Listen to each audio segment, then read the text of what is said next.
Pôle emploi peut désormais contrôler vos contrats d'assurance vie. Depuis la publication d'un décret au journal officiel dimanche 20 mars 2022, Pôle emploi a maintenant la possibilité d'accéder au fichier Ficovie, qui répertorie l'ensemble des contrats d'assurance vie et de capitalisation souscrits auprès d'organismes français. Vers un plus grand contrôle des chômeurs? Dans un nouveau décret paru ce dimanche 20 mars, Pôle emploi obtient un pouvoir inédit. Les conseillers peuvent désormais contrôler votre assurance vie en se connectant au Ficovie, un fichier géré par l'administration fiscale. Cette nouvelle possibilité a été accordée à l'opérateur public par la loi de finances pour 2021, comme le dévoilait Capital en décembre 2020.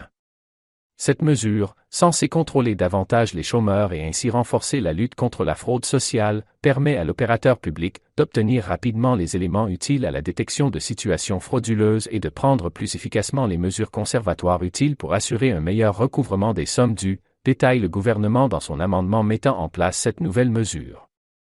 Consultable uniquement par un agent désigné et habilité. Le but de ce décret est de permettre de comparer le patrimoine des demandeurs d'emploi à leur indemnisation.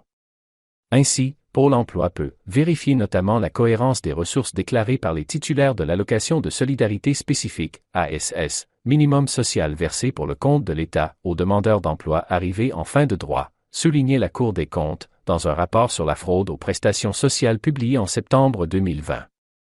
Compte tenu de la sensibilité des données présentes sur le fichier Ficovie, seul un agent individuellement désigné et spécialement habilité par le directeur général de Pôle emploi peut y accéder, précise le décret publié ce dimanche.